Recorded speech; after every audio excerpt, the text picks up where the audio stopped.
Part 1, Chapter 3, As Master Wishes.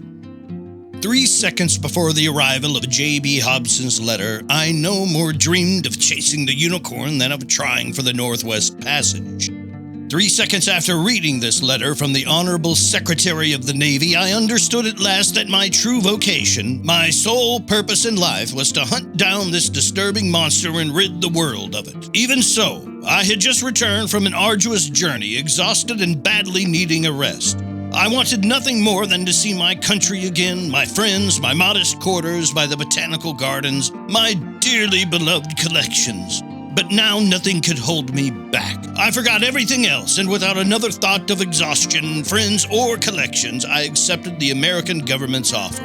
Besides, I mused, all roads lead home to Europe, and our unicorn may be gracious enough to take me toward the coast of France. That fine animal may even let itself be captured in European seas, as a personal favor to me. And I'll bring back to the Museum of Natural History at least half a meter of its ivory lance. But in the meantime, I would have to look for this narwhal in the northern Pacific Ocean, which meant returning to France by ways of the Antipodes. Conseil, I called in an impatient voice. Conseil was my manservant, a devoted lad who went with me on all my journeys. A gallant Flemish boy whom I genuinely liked and who returned the compliment. A born stoic, punctilious on principle, habitually hard-working, rarely startled by life's surprises, very skillful with his hands, efficient in every duty, and despite his having a name that means counsel, never giving advice. Not even the unsolicited kind. From rubbing shoulders with scientists in our little universe by the botanical gardens, the boy had come to know a thing or two. In Conseil, I had a seasoned specialist in biological classification, an enthusiast who could run with acrobatic agility up and down the whole ladder of branches, groups, classes, subclasses, orders, families, genera, subgenera, species, and varieties. But there his science came to a halt. Classifying was everything to him, so he knew nothing else. Well-versed in the theory of classification, he was poorly versed in its practical application. And I doubt that he could tell a sperm whale from a baleen whale, and yet, what a fine gallant lad. For the past 10 years, Conseil had gone with me wherever science beckoned. Not once did he comment on the length or the hardships of a journey. Never did he object to buckling up his suitcase for any country whatever, China or the Congo, no matter how far off it was. He went here, there, and everywhere in perfect contentment. Moreover, he enjoyed excellent health that defied all ailments. Owned solid muscles, but hadn't a nerve in him, not a sign of nerves. The mental type, I mean. The lad was 30 years old, and his age to that of his employer was as 15 is to 20. Please forgive me for this underhanded way of admitting I had turned 40. But Conseil had one flaw.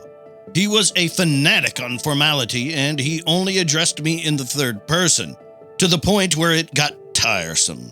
Conseil! I repeated while feverishly beginning my preparations for departure. To be sure, I had confidence in this devoted lad. Ordinarily, I never asked whether or not it suited him to go with me on my journeys, but this time an expedition was at issue that could drag on indefinitely, a hazardous undertaking whose purpose was to hunt an animal that could sink a frigate as easily as a walnut shell. There was good reason to stop and think, even for the world's most emotionless man. What could Conseil say? Conseil! I called a third time. Conseil appeared.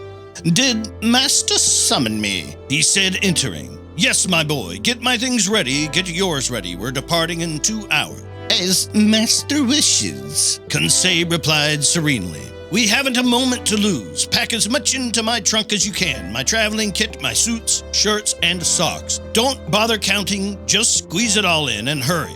What about Master's collections? Conseil ventured to observe. We'll deal with them later. What? The Archaeotherium? Hyracotherium? Oreodonts? Chiriopotamus? And masters of the fossil skeletons? The hotel will keep them for us. What about Master's live Babarusa? They'll feed it during our absence. Anyhow, we'll leave instructions to ship the whole menagerie to France. And then we aren't returning to Paris, Conseil asked. Yes, we are, certainly, I replied evasively, but after we make a detour.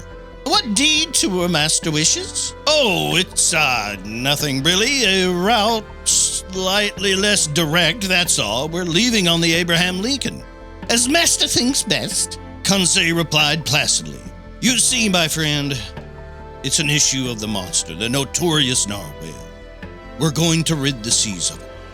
The author of a 2-volume work in quarto on the mysteries of the great ocean depths has no excuse for not setting sail with Commander Farragut. It's a glorious mission, but also a dangerous one. We don't know where it will take us. These beasts can be quite unpredictable, but we're going just the same. We have a commander who's game for anything. What Master does, I'll do, Conseil replied. But think it over, because I don't want to hide anything from you. This is one of those voyages which people don't always come back. As Master wishes.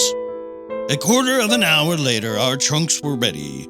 Conseil did them in a flash, and I was sure the lad hadn't missed a thing because he classified shirts and suits as expertly as birds and mammals. The hotel elevator dropped us off in the main vestibule on the mezzanine. I went down a short stair leading to the ground floor. I settled my bill at the huge counter that was always under siege by a considerable crowd. I left instructions for shipping my containers of stuffed animals and dried plants to Paris, France. I opened a line of credit sufficient to cover the Barbarossa, and Conseil at my heels, I jumped into a carriage. For a fare of 20 francs, the vehicle went down Broadway to Union Square, took 4th Avenue to its junction with Bowery Street, turned into Katrin Street and halted at Pier 34. There, the Katrin ferry transferred men, horses, and carriage to Brooklyn, that great New York annex located on the left bank of the East River. And in a few minutes we arrived at the wharf next to which the Abraham Lincoln was vomiting torrents of black smoke from its 2 funnels. Our baggage was immediately carried to the deck of the frigate. I rushed aboard. I asked for Commander Farragut. One of the sailors led me to the afterdeck, where I stood in the presence of a smart-looking officer who extended his hand to me. Professor Pierre Arenal, he said to me. The same, I replied. Commander Farragut? In person. Welcome aboard, Professor. Your cabin is waiting for you. I bowed, and letting the commander attend to getting underway, I was taken to the cabin that had been set aside for me. The Abraham Lincoln had been perfectly chosen and fitted out for its new assignment. It was a high-speed frigate furnished with superheating equipment that allowed the tension of its steam to build to 7 atmospheres. Under this pressure, the Abraham Lincoln reached an average speed of 18.3 miles per hour, a considerable speed, but still not enough to cope with our gigantic cetacean.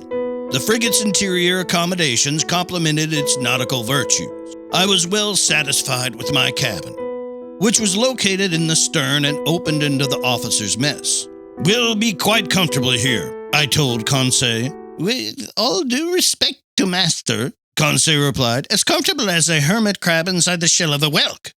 I left Conseil to the proper stowing of our luggage and climbed on deck to watch the preparations for getting underway. Just then, Commander Farragut was giving orders to cast off the last moorings holding the Abraham Lincoln to its Brooklyn pier. And so if I'd been delayed by a quarter of an hour or even less, the frigate would have been gone without me, and I would have missed out on this unearthly, extraordinary, and inconceivable expedition, whose true story might well meet with some skepticism.